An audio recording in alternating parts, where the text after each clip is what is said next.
Music is everything. It's my whole heart and soul. And a great dose of, double dose of medicine.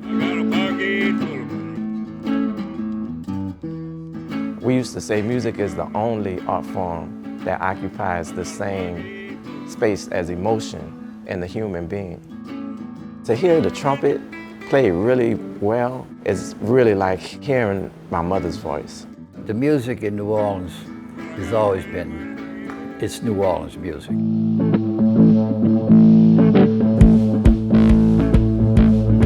Back in 2005, when the news was talking about Hurricane Katrina and people were making up their minds whether they're going to evacuate, did the storm look serious enough, I was 27 years old.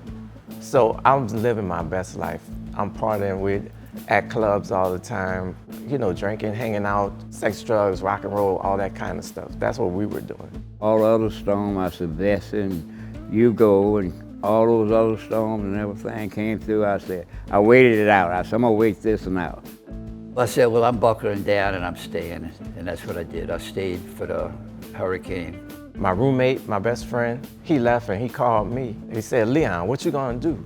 And so we left out of there and taking the back road, one way out, you know, the back road, and went all the way to DeSoto, Texas. And I put a pair of jeans, a couple of t-shirts. I brought my trumpet with me, and I bought some method books that I practiced for my trumpet. I was planning to come right back home after the storm passed, but you know, Mother Nature had something else in mind.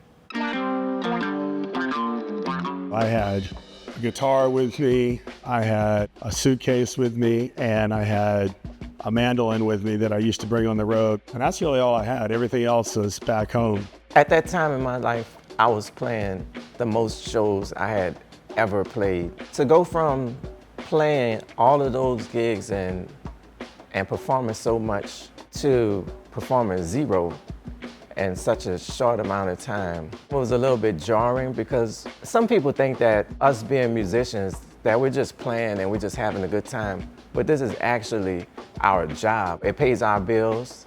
We take the work very seriously. And for it to just stop, our world just stopped. Like there was no income.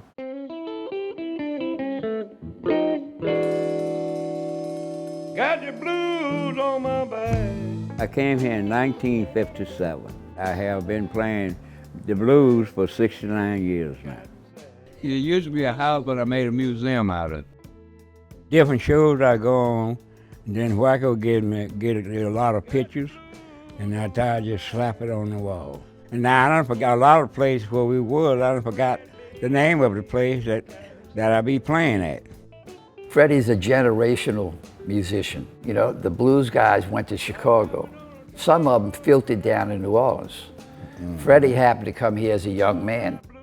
We paid our dues. I've been playing since I'm 18 years old, 1961. I played with everybody. I emailed Oliver Thomas, he was a councilman at the time. I said, look, Little Freddie King's stuck in Dallas.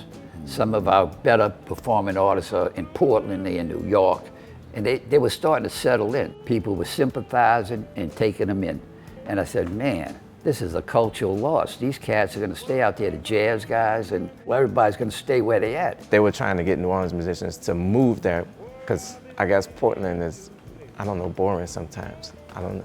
I said, you need some kind of facility, like one of these apartment complexes or something to bring these guys home. We had to figure out what we're gonna do for these bills. We have to figure out if we can go back home. Are we gonna be able to perform? Who are we gonna perform for when we go home?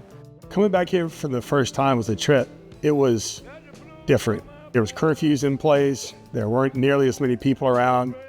I think the curfew might have been 9 or 10 o'clock. You had to be inside. In New Orleans, that is ridiculous. This is a 24-hour city. All the bars, you could go 5 o'clock in the morning if you want. Everything was limited. Streets were still dark. There were literally National Guardsmen with machine guns standing there in the venues for playing. And okay, that's not normal. I was playing with the New Orleans Jazz Orchestra, and they were able to get all the members back together. The reception and the love from the crowds was amazing. It was our first look at it. It was like, wow. The images you see don't do it justice. It was devastating.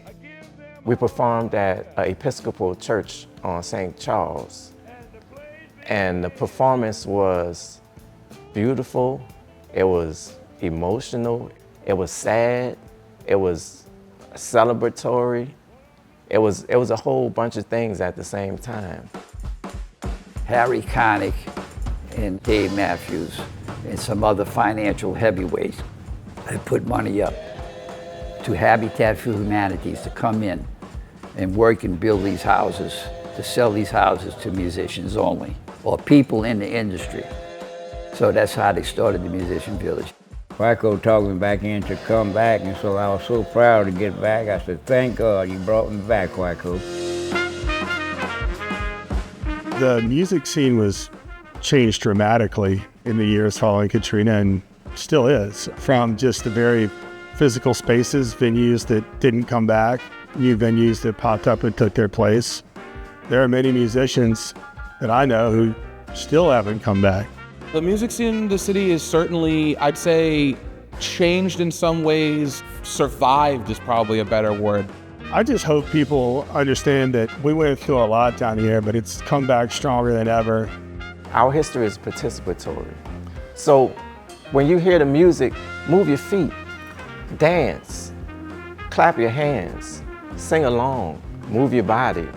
That's what the music is made for. The music is made for dancing. The music down here will never die. The culture will never die.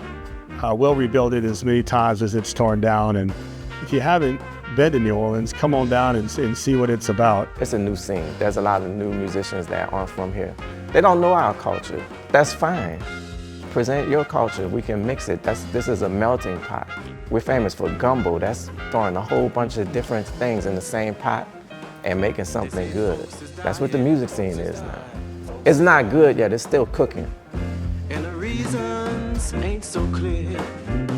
It must be a virus, y'all. A virus, y'all. A virus, y'all. So your neighbors you must fear.